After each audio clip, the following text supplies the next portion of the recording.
Jake Sullivan walked through the metal corridors of the UES Horizon. His boots made soft sounds on the floor as he moved toward the main control room. The ship was quiet today, but Jake could feel the excitement in the air. After 3 years of building this massive ship, humanity was finally ready to meet other species from across the galaxy. The control room doors opened with a soft hiss. Inside, dozens of people worked at glowing screens and control panels. The room was filled with the gentle hum of computers and the quiet voices of crew members talking to each other. At the center of it all was a huge holographic display that showed star maps and data from across known space. Jake stopped in front of the display and stared at the message that had changed everything for humanity. It had arrived 3 days ago, through a communication method that Earth scientists were still trying to understand. The message was an invitation, but not just any invitation. It was an official welcome from something called the Galactic Confederation. Dr. Lisa Carter looked up from her workstation and walked over to Jake. She was a tall woman with short brown hair and intelligent eyes. As the ship's chief scientist, who studied alien life, she had been working day and night to understand what this invitation meant for humanity. "Jake, you need to see this," Lisa said, pointing to a section of data on the holographic display. "I've been going through all the information they sent us about the Confederation. Every species that has ever joined has received the same type of welcome." Jake nodded. He had read the basic information, but Lisa always found details that others missed. "What did you find?" Lisa touched the display, and it showed a list of 47 different species names. Each name had information about where they came from, when they joined the Confederation, and which representatives would be meeting with humanity. "Look at this list," Lisa said. "Every single member species of the Confederation is sending someone to welcome us to their group. Every single one except this one." She pointed to a name near the top of the list, the Valdris. Jake read the information about them quickly. They were the oldest known intelligent species in the galaxy. They had been traveling between stars for over 50,000 years. Their technology was so advanced that other species often asked them for help solving difficult problems. Their wisdom and knowledge were respected by everyone in the galaxy, but next to their name, instead of the name of a representative coming to meet humanity, there was a simple message. The Valdris respectfully declined to participate in first contact with the human species at this time. Jake frowned. "That's strange. Why would the most important species in the galaxy not want to meet us?" "That's what I've been trying to figure out," Lisa said. "I've read everything they sent us about the Valdris. They've never refused to meet a new species before. They've been part of every first contact ceremony for the past 10,000 years." The doors to the control room opened again, and Ambassador Kate Morrison walked in. She was a woman in her 50s with gray hair and sharp eyes. She had spent her entire career working as a diplomat for Earth's government. If anyone could understand why the Valdris were avoiding humanity, it would be Kate. "Good morning," Kate said as she joined Jake and Lisa at the holographic display. "I see you're looking at our mystery species. Have you figured out why they won't meet us?" Jake asked. Kate shook her head. "I've sent 3 different messages asking for an explanation. Each time I get the same polite response. They simply say they prefer not to have direct contact with humans at this time." Lisa crossed her arms. "In my work studying different species, I've learned that when someone won't tell you why they're avoiding you, it's usually for one of 2 reasons. Either the truth would embarrass them, or the truth would scare you." Jake thought about this. The Valdris were the most respected species in the galaxy. What could possibly embarrass them? And what truth about humanity could be scary enough to make them stay away? "Maybe they're just busy," Jake suggested, though he didn't really believe it. Kate shook her head. "No, this is different. I've been a diplomat for 25 years. I've seen every kind of political excuse and diplomatic delay. This isn't about being busy. This is about fear." "Fear of what?" Lisa asked. "That's what we need to find out," Kate said. "The welcome ceremony is in 6 days. We'll be meeting representatives from 46 different species at a place called Nexus Prime. It's a huge space station built specifically for meetings between different species. Maybe we can get some answers there. Jake looked at the holographic display again. The image showed Nexus Prime, a massive ring-shaped structure floating in space. It was bigger than any city on Earth, with different sections designed for different types of life forms. Some sections had water for species that lived in oceans. Others had different types of air for species that breathed different gases. It was an amazing example of cooperation between different species. What do we know about the other species? Jake asked. Lisa touched the display, and it showed information about some of the species they would be meeting. There are the Zalkani, who are known for always telling the truth. The Korathians are great builders and engineers. The Melodi are librarians who keep records of everything that happens in the galaxy. The Zephyrians are made of energy instead of solid matter like us. Jake was amazed by the variety of life in the galaxy. Humanity had always wondered if they were alone in the universe. Now they were about to join a community of dozens of different intelligent species. But the absence of the Valdris made him worried. Jake, Kate said, I want you to be prepared for the possibility that not everyone will be happy to see us. What do you mean? Think about it from their perspective, Kate explained. Humans have only been in space for a few hundred years. We've only had the technology to travel between stars for about 50 years. Most of these species have been doing this for thousands or tens of thousands of years. To them, we're like children who just learned to walk trying to join a group of adults. Lisa nodded. Plus, they probably know about our history. Wars, pollution, the way we've treated other species on our own planet. Maybe they're not sure if we're ready to be part of a galactic community. Jake had thought about this before. Humanity's history was full of conflicts and mistakes, but it was also full of examples of people learning to be better, working together, and solving problems. He hoped that the other species would see that side of humanity too. What about the Valdris? Jake asked. Do you think they know something about us that the others don't? Kate was quiet for a moment. Maybe they know something about. What happens when young species like us join the galactic community? Something that makes them want to stay away. The three of them stood in silence, looking at the holographic display. In 6 days they would be at Nexus Prime, representing all of humanity in the most important meeting in human history. They would be welcomed by dozens of alien species and officially invited to join the Galactic Confederation. But the question that worried Jake the most was simple. If the Valdris were so wise and respected, and if they had decided to stay away from humanity, what did they know that the others didn't? The answer to that question would change everything Jake thought he knew about humanity's place in the galaxy. But he wouldn't learn the truth until it was almost too late to do anything about it. 6 days later, Jake Sullivan stood at the viewing window of the UES Horizon and stared at Nexus Prime. The space station was even more impressive in person than it had looked in the holographic displays. It was a massive ring that slowly rotated in the darkness of space. Lights covered its surface like a city at night, and ships from dozens of different worlds were docked along its outer edges.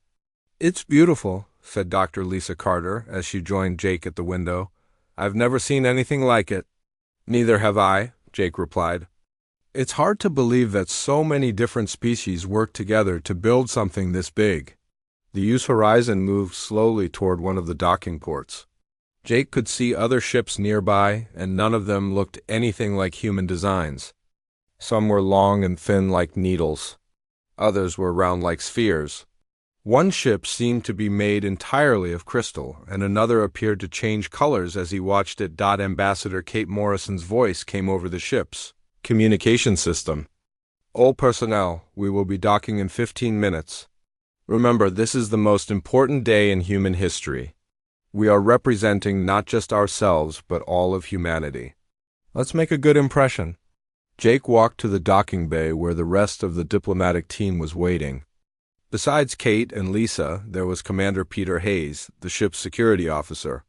Peter was a big man with careful eyes who noticed everything around him. His job was to keep the team safe, but Jake hoped they wouldn't need protection at a diplomatic meeting. The docking process was smooth, and soon they were walking through a tunnel that connected their ship to Nexus Prime. The tunnel had transparent walls, and Jake could see the incredible structure of the space station all around them. It was like walking through a city that floated in space. When they reached the end of the tunnel, they entered a large room where other diplomatic teams were gathering. Jake's first sight of real alien beings took his breath away. The room was filled with creatures that looked nothing like humans, but all of them were clearly intelligent.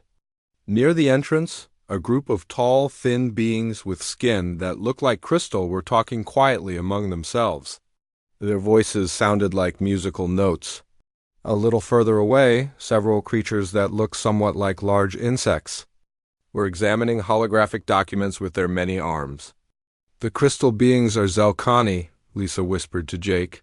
"They're the ones known for always telling the truth. The insect-like ones are Korathians. They're supposed to be amazing engineers." Jake watched as a creature made of what looked like glowing smoke drifted past them. It had no solid body, but somehow Jake could tell it was looking at them with curiosity. "That must be a Zephyrian," Lisa said.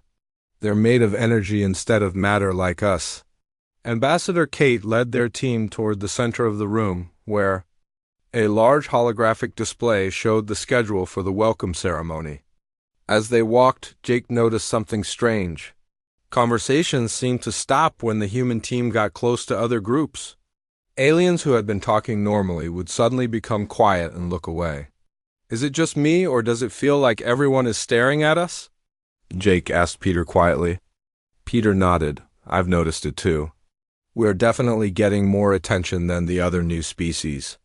Jake looked around the room again. There were 3 other species attending their first Confederation meeting, but none of them seemed to be attracting the same kind of careful attention that the humans were getting. The welcome ceremony began an hour later in a huge circular room at the center of the station. Representatives from all 46 member species were present, along with the 4 new species being welcomed. Jake sat with his team in the section marked for humans, trying not to feel overwhelmed by the incredible diversity of life forms around him. The ceremony was conducted by an elderly Melody, one of the librarian species that kept records for the galaxy. The Melody looked somewhat like a human, but was much taller and thinner, with large eyes and skin that shimmered like oil on water. "Welcome, new friends, to the Galactic Confederation," the Melody said in perfect English. Jake was amazed to learn that the station could translate any language instantly. "Today we welcome 4 new species into our community of peace and cooperation." Each of the new species was introduced and given a chance to speak. When it was Ambassador Kate's turn, she stood and spoke about humanity's excitement at joining the galactic community and their commitment to peace and cooperation.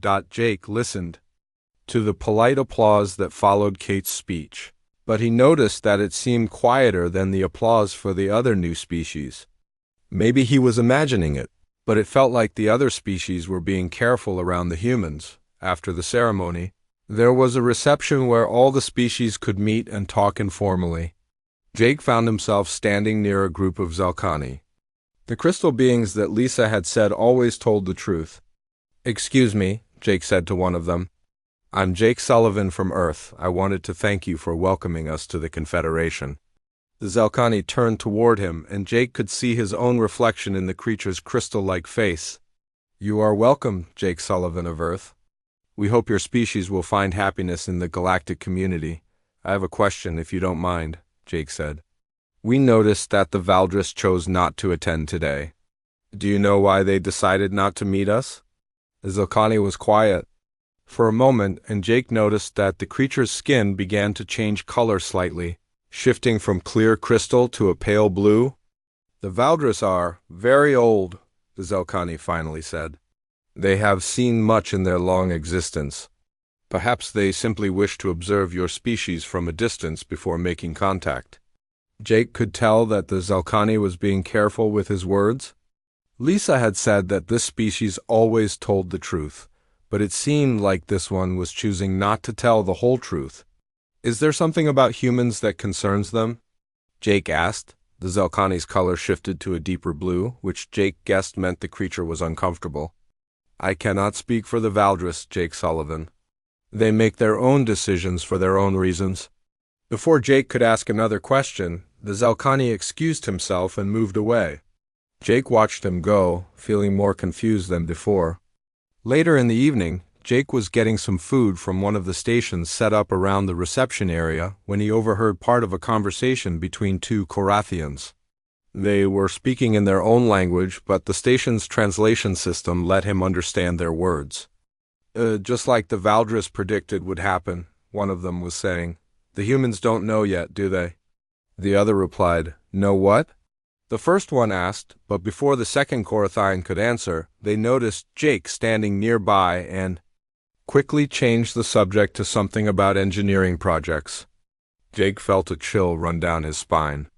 The Valdris had predicted something about humans. What could they have predicted, and why didn't humans know about it?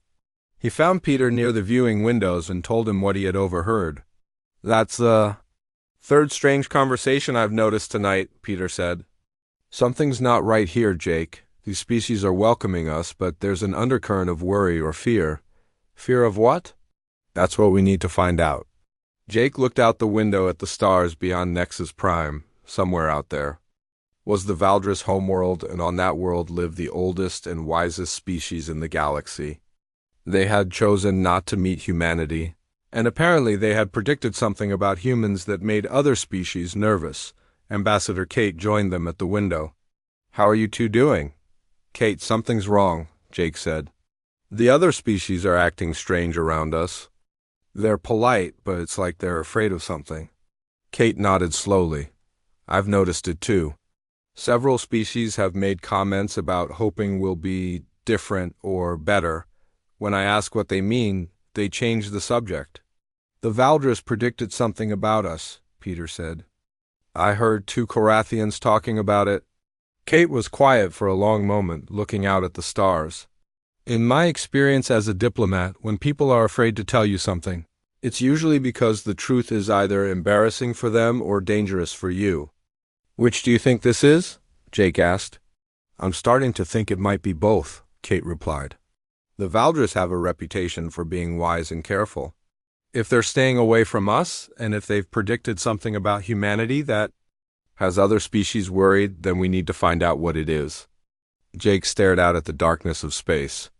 In the distance, he could see the lights of ships from dozens of different worlds. All of these species had successfully joined the galactic community and found their place among the stars. But apparently something about humanity was different. Something that made the galaxy's oldest and wisest species refused to meet them. The question that kept running through Jake's mind was simple but terrifying. What did the Valdris know about humanity that humans themselves didn't know? And more importantly, what were they going to do when they found out? 3 weeks had passed since the welcome ceremony at Nexus Prime. Jake Sullivan and his team had remained at the space station, meeting with different species and learning about the Galactic Confederation. But the mystery of the Valdris still bothered them every day. Why would the galaxy's most respected species refuse to meet humanity? Jake was in his quarters reading reports when his communication device buzzed. The message was from Ambassador Kate Morrison. Jake, please come to meeting room 7 immediately. We have an unexpected visitor. Jake made his way through the curved corridors of Nexus Prime to the meeting room. When the doors opened, he saw Kate, Dr. Lisa Carter, and Commander Peter Hayes. Sitting around a table with a being he had never seen before, the visitor was tall and thin, with pale blue skin that seemed to shimmer like water. His eyes were large and dark, and when he moved, his body seemed to flow rather than walk normally. Jake recognized him as a Melody, one of the species that served as librarians and record keepers for the galaxy. Jake, I'd like you to meet Arkson. Kate said, he's an archivist from the Melody homeworld. He says he has information about the Valdris that we need to hear. Arkson stood and bowed slightly to Jake. When he spoke, his voice was soft and musical. Jake Sullivan of Earth, I am honored to meet you. Please sit. What I have to tell you will be difficult to hear, but I believe your species has the right to know the truth. Jake sat down, feeling nervous.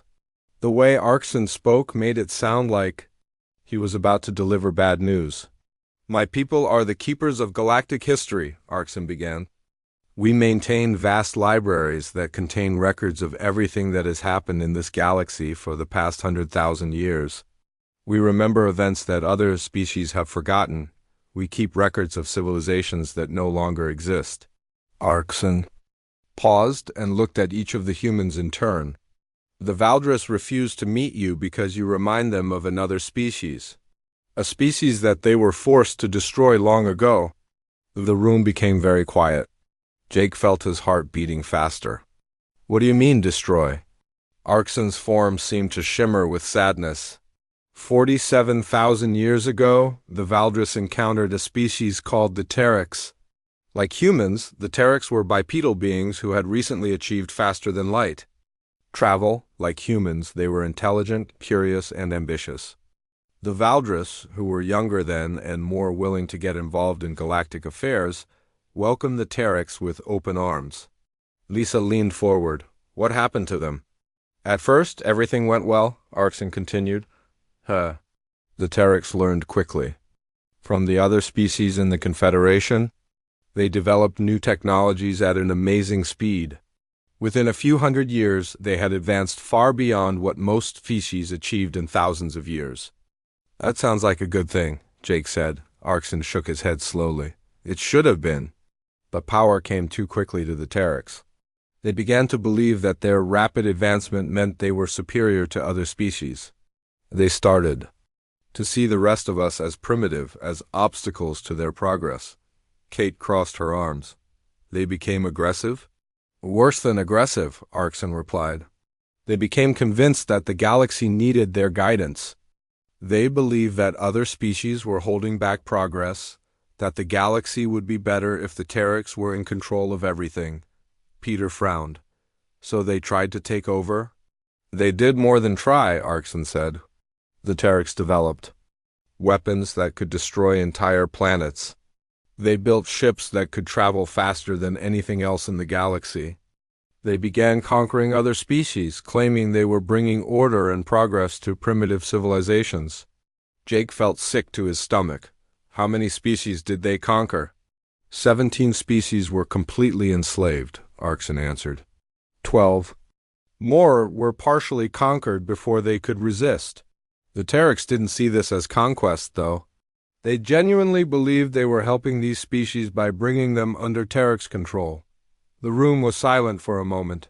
Finally, Lisa asked the question they were all thinking. What did the Valdris do? Arkson's form flickered, and Jake could see that talking about this was painful for him.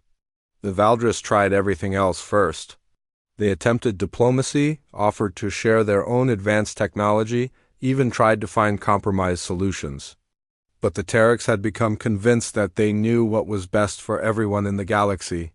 The war lasted 3,000 years, Arkson continued. It was the most destructive conflict in galactic history. Entire star systems were destroyed. Billions of beings died. The Terrix kept advancing, kept conquering, always believing they were making the galaxy a better place. Kate spoke quietly. How did it end? Arkson was silent for a long time before answering. The Valdris made a choice that still haunts them today. They used their most advanced technology, knowledge they had never shared with any other species, to completely remove the Terrix from existence. You mean they killed them all? Jake asked. More than that, Arkson replied. They didn't just kill the Terrix. They erased them so completely that even their home star system was unmade. It's as if the Terrix never existed at all. The only reason we remember them is because my people kept records in hidden archives that the Valdris didn't know about. The humans sat in shocked silence. The idea of completely erasing an entire species from existence was almost impossible to understand. That's genocide, Lisa whispered. Yes, Arkson agreed. The Valdris committed genocide to save the galaxy, and the weight of that choice changed them forever. They withdrew from active participation in galactic politics. They became observers instead of leaders, and they made a vow never to directly contact any species that reminded them too much of the Terrix. Jake felt like the room was spinning, and we remind them of the Terrix. Arkson nodded sadly. In every way that mattered to them, yes. Humans. And the Terrix have almost identical development patterns. You achieved the same technologies in the same order at the same relative speed. Your social structures are similar. Your drive to explore and expand is the same. Peter leaned back in his chair. So they think we're going to become like the Terrix? That we'll try to conquer the galaxy? They don't think it might happen, Arkson said. They believe it will happen. Because they've seen it before, and they know how it ends? Kate rubbed her forehead. Is that why the other species have been acting nervous around us? Do they know about the Terrix? Some do, Arkson replied. The older species remember the war. The younger ones have heard stories. When the Valdris announced they would not meet with humans, it made everyone nervous. The Valdris are not known for making decisions lightly. Jake stood up and walked to the window. Outside, he could see ships from dozens of different species docked at Nexus Prime. All of these civilizations had found a way to work together peacefully. But according to Arkson, the Valdris believed that humanity would eventually try to control all of them. What happens now? Jake asked without turning around. That depends on you, Arkson said. The Valdris are watching and waiting. So are the other species. Everyone wants to know if humans will prove them right or prove them wrong. Jake turned back to face the group. What if we can't prove them wrong? What if they're right about us?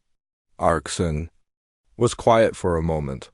Then the Valdris will do what they did before. They will remove humanity from existence to protect the rest of the galaxy. The room fell silent again. Jake looked at his teammates and saw his own fear reflected in their faces. They had come to space hoping to join a community of peaceful species. Instead, they had learned that they were being judged by the galaxy's most powerful civilization, and that the penalty for failing that judgment was complete extinction. How long do we have? Kate asked. I don't know, Arkson admitted. The Valdris are patient. They may watch you for decades or even centuries before making a decision. But they are always watching, and they are always ready to act if they believe. Humanity is following the same path as the Terrix. Jake sat back down at the table. Everything had changed in the space of an hour. Humanity wasn't just trying to join the galactic community anymore. They were fighting for their very survival. And most people on Earth didn't even know it. The news about the Terrix had shaken the entire human team. For 2 days after Arkson's visit, Jake Sullivan found himself unable to sleep properly. Every time he closed his eyes, he thought about an entire species being erased from existence. He wondered if the same thing would happen to humanity. Jake was in the observation deck of Nexus Prime, staring out at the stars when Dr. Lisa Carter found him. You've been here for 3 hours, Lisa said as she sat down next to him. Kate is worried about you. I keep thinking about what Arkson told us, Jake replied. The Terrix thought they were helping other species by conquering them. They genuinely believed they were making the galaxy better, Lisa nodded. That's what scares me the most. It's easy to fight against someone who knows they're doing evil things. It's much harder to fight against someone who thinks they're doing good. Do you think we're like them? Jake asked. Lisa was quiet for a moment. I've been studying human history since Arkson's visit. The similarities are troubling. We've conquered other civilizations on Earth. We've enslaved people. We've destroyed entire cultures, all while believing we were bringing progress and civilization. Jake felt his stomach tighten. So the Valdris are right to be afraid of us? Maybe, Lisa said. Or maybe we can learn from our mistakes in a way the Terrix couldn't. Before Jake could respond, Commander Peter Hayes entered the observation deck. He looked tired and frustrated. I've been going through all the data Arkson gave us about the Terrix, Peter said as he joined them. Their technology development curve matches ours almost perfectly. Nuclear weapons, spaceflight, faster-than-light travel, all within the same time frame relative to their industrial development. What about their society? Lisa asked. How did their government work? Peter pulled out a datapad and showed them information about Terrix civilization. That's where it gets really scary. They started out as explorers and diplomats just like us. They had democratic governments and seemed to value individual freedom. Jake leaned forward to look at the data. What changed? Contact with other species, Peter replied. As they met more alien civilizations, they began to see patterns. They noticed that many species had problems with poverty, disease, and conflict. The Terrans started believing that they could solve these problems better than the species themselves could. Lisa frowned. They became arrogant. Worse than arrogant, Peter said. They became convinced that they had a moral duty to fix everyone else's problems.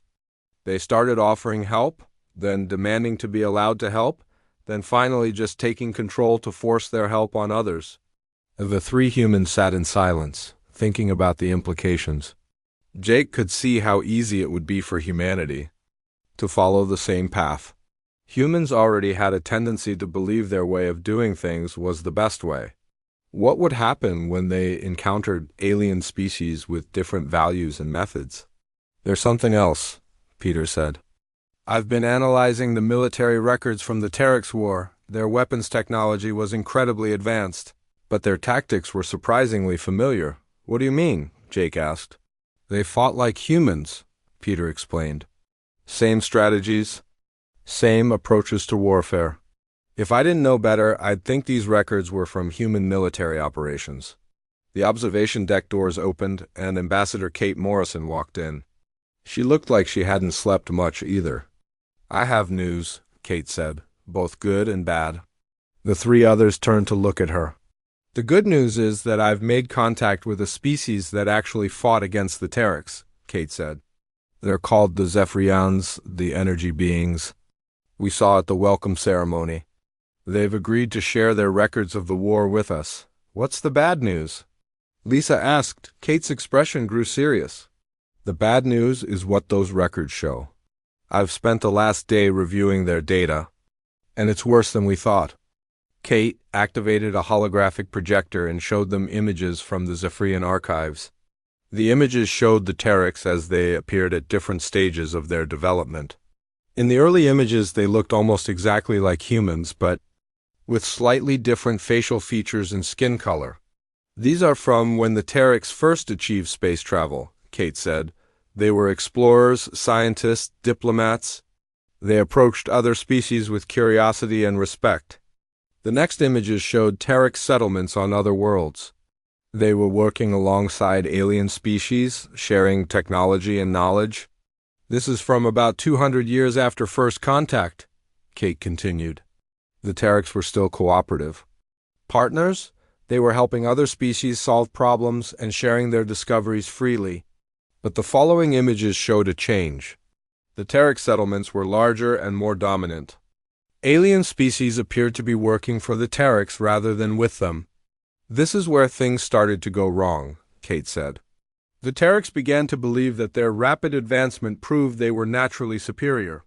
They started taking leadership roles in every joint project. The final images were the most disturbing. They showed Terex military forces occupying alien worlds. Cities were rebuilt according to Terex designs. Alien populations were relocated to areas the Terex thought were better for them. By this point, the Terex genuinely believed they were helping, Kate explained. In their minds, they were bringing order, progress, and prosperity to primitive civilizations. They couldn't understand why other species resisted their help. Jake stared at the images. They look so much like us. That's not the worst part, Kate said. According to the Zephyrian records, the Terex had a saying that guided their expansion. With great power comes great responsibility. The humans looked at each other in shock. That phrase was familiar to all of them from human culture. They use the same words we use, Lisa whispered. It gets worse, Kate continued. The Zephyrians kept recordings of Terex speeches and diplomatic communications. Listen to this. Kate activated an audio recording. The voice that came out spoke in a language that sounded nothing like any human language, but the translation was clear. We come not as conquerors, but as guides. We have seen the potential that exists in every species, and we wish to help you achieve that potential. We ask only for the chance to share our knowledge and experience so that together we can build a better galaxy for all." The recording ended and the observation deck was silent. "That could have been a speech by any human diplomat," Peter said quietly. Kate nodded. According to the Zephyrian archives, the Terrans never saw themselves as villains. Even at the end, when they were destroying entire civilizations, they believed they were saving the galaxy from chaos and ignorance. Jake stood up and walked to the window again. Outside, ships from dozens of different species moved peacefully around Nexus Prime, but now he could imagine those same ships as targets for human expansion, human improvement, human guidance.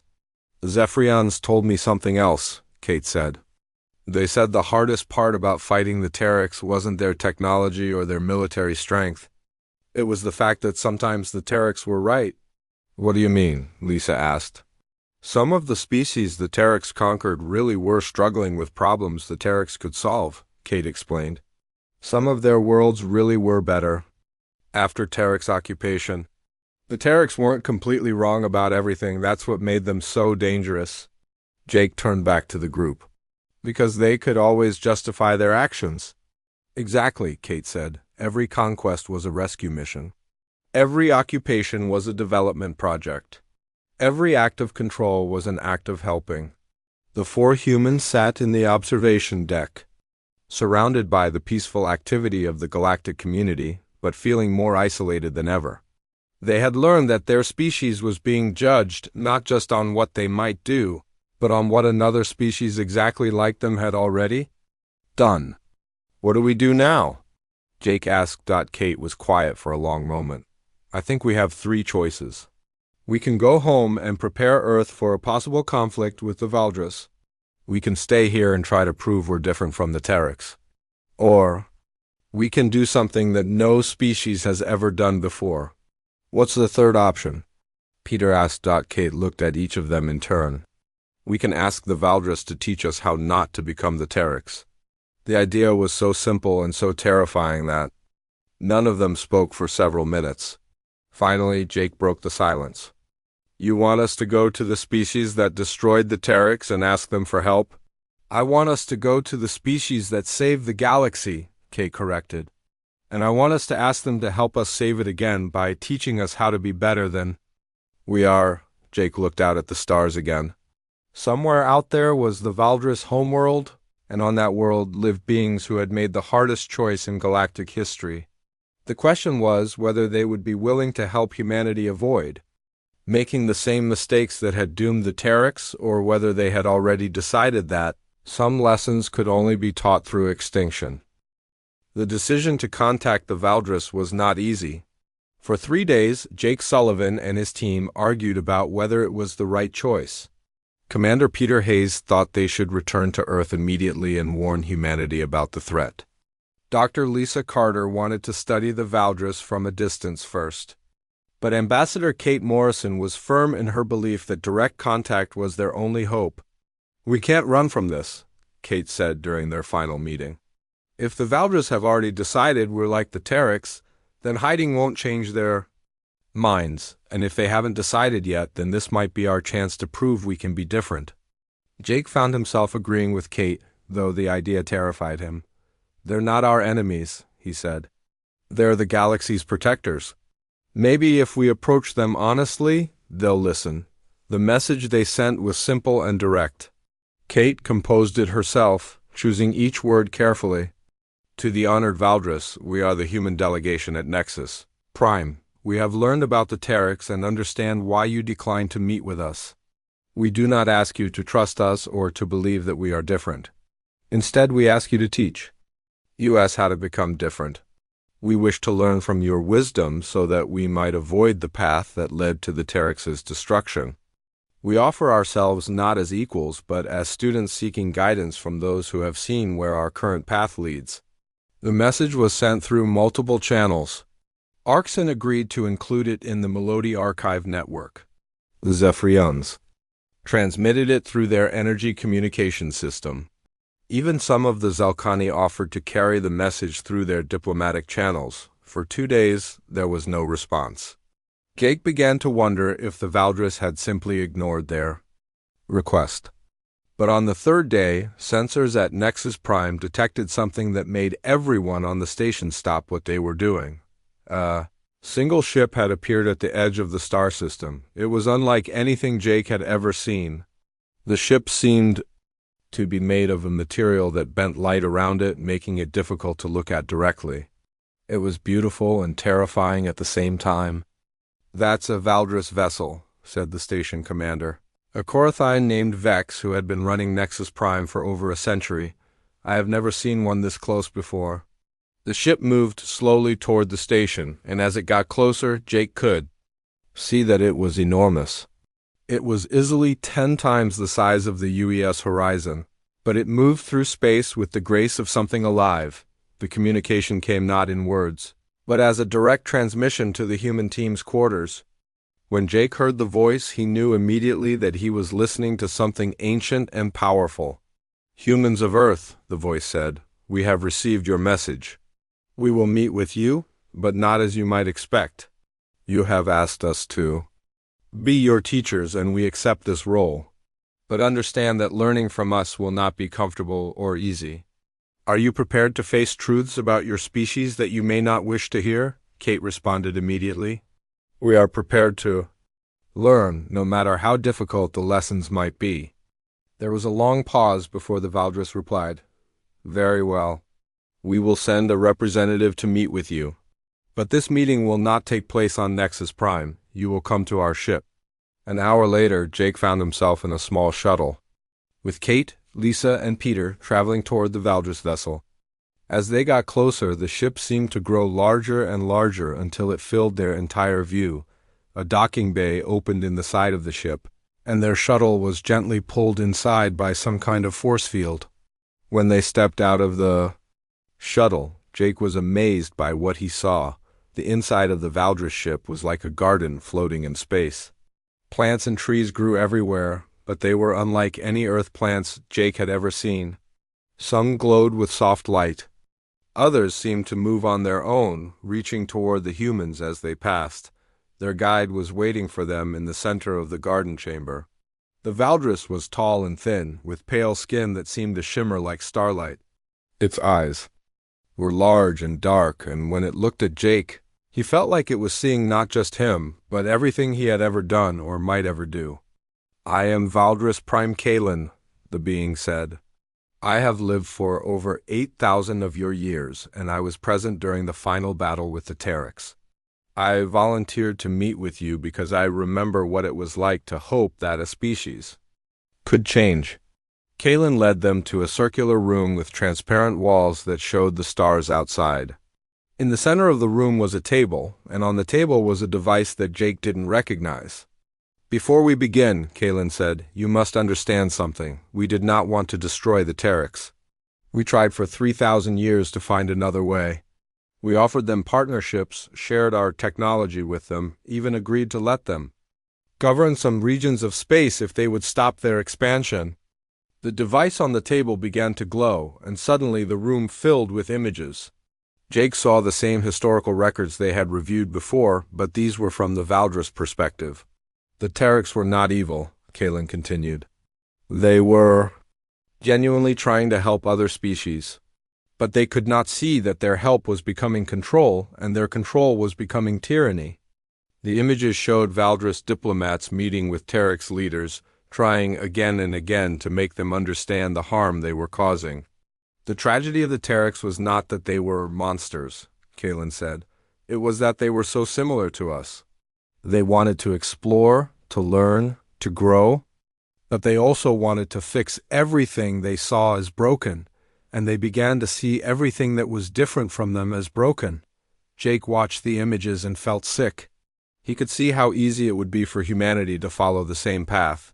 "What made you finally decide to stop them?" Kate asked. Kalen was quiet for a moment.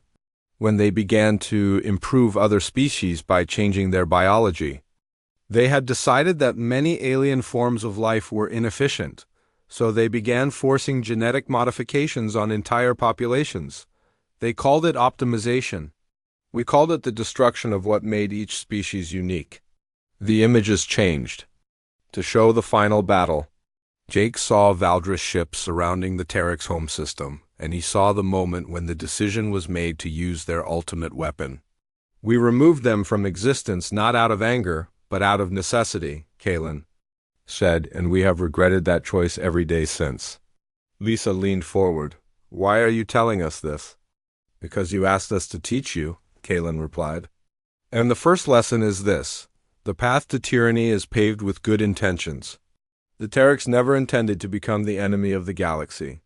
They simply believed more and more strongly that they knew what was best for everyone." Peter spoke up. "How do we avoid making the same mistakes?" Kalen looked at each of the humans in turn. "By accepting that you will make mistakes. By listening when other species tell you that your help is not wanted. By understanding that being more advanced does not make you more wise." The Valdris moved to the transparent wall and looked out at the stars. But most importantly, by remembering that the greatest threat to the galaxy is not an evil species that wants to conquer. It is a good species that wants to help. Jake joined Kalen at the wall. "Will you help us learn?" "We will observe," Kalen said. "We will watch how your species develops over the coming centuries. If you show that you can grow without the need to control others, then perhaps we will work with you more closely." "And if we don't?" Jake asked. Kellen's reflection in the transparent wall looked infinitely sad. "Then we will do what we did before. We will remove the threat to protect the galaxy. Not because we want to, but because we must." The meeting lasted several more hours. Kalen shared more history, more lessons, more warnings. When it was finally over, the human team returned to their shuttle in silence. As they flew back toward Nexus Prime, Jake looked back at the Valdris ship. It was already beginning to fade from view, disappearing into the darkness between stars.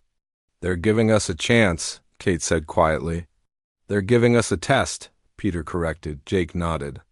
"The question is whether humanity can pass it." 3 days later, the human delegation prepared to return to Earth. They carried with them the most important message in human history. Humanity was being watched, judged, and tested by the galaxy's most powerful species, but they also carried hope. The Valdris had not simply condemned humanity based on their similarity to the Terex. They were willing to give humans the chance to prove they could be different. As the UES Horizon departed Nexus Prime and began its journey back to Earth, Jake stood at the observation window one last time. Somewhere out there, the Valdris were watching. The fate of humanity would be decided not by weapons or technology, but by the choices they made about how to treat other species they would encounter among the stars, the greatest test in human. History had begun, and the galaxy was waiting to see if humanity would pass or fail. The future of the human species depended on learning the hardest lesson of all, that true strength came not from the power to control others, but from the wisdom to control themselves.